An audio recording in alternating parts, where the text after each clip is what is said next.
Hello everyone. Originally, I'm from West Virginia. I moved around between the Appalachian and the Midwest some as a kid, between the ages of 10 to 13.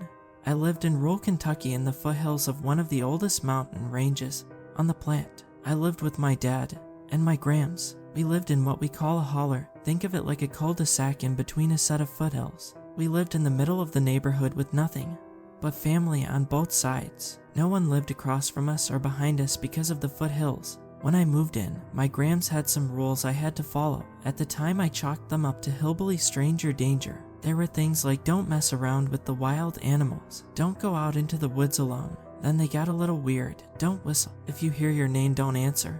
And don't go to it. And if you see someone in the woods you might know, no you didn't. And just come home. This experience happened in August. When I was 11, my dad and I had a mowed path through the tall grass and berry bushes to the left of the double wide we lived in. We camped out there a lot because it was close enough that we could check on my grams. Now when you're in the woods, things are louder than you think.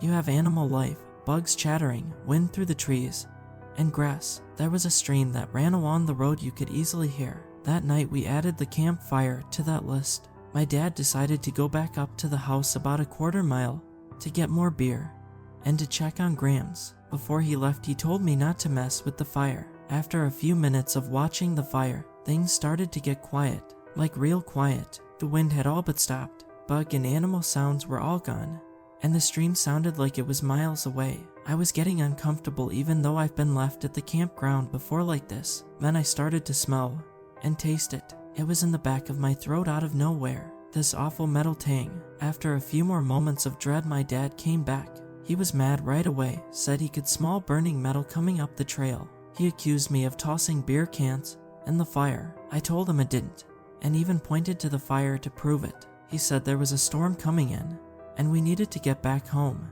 and he let it go. We left the tent and started our way back. Now the very cool, but very weird thing about lightning in woods this dense is when the lighting hits, it lights up everything like the middle of the day, well up until the front of the trees. After the first set of trees, it's pitch black. There are no street lights, and unless you have lights on your property, it's completely black. So it's pitch black, lightly raining, and other than the dim lights from the house windows, there's nothing. I'm eating watermelon as one dose in August in the mountains.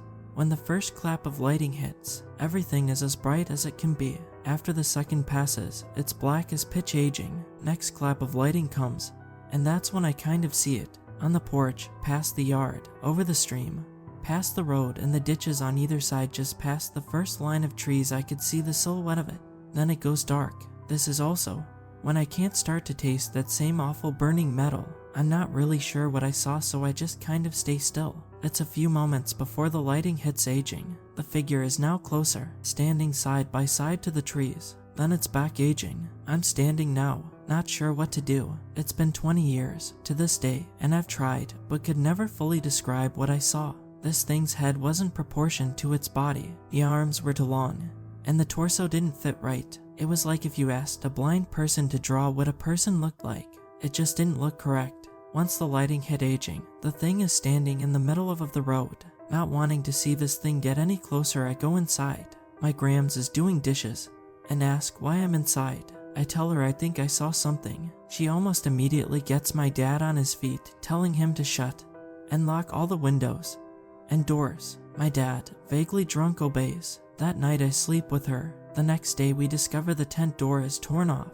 It didn't look like an animal. Things weren't cut or shredded, but looked like someone took and pulled it apart. My uncle, who lived a mile or so up, had all 8 chickens killed. Heads gone, no blood. The next few weeks all the kids had to wait for the bus with an adult. My dad had to be late for work for almost 3 weeks. Anytime I tried to talk about it, I just had the subject change. I just figured I was a kid, and it wasn't important or real. It wasn't until years later I finally understood. I was in my early 20s, and some cousins were in town for Halloween. As I was telling this story, my aunt got irate with me, saying, "Don't you tell them that. Don't you put that evil on them."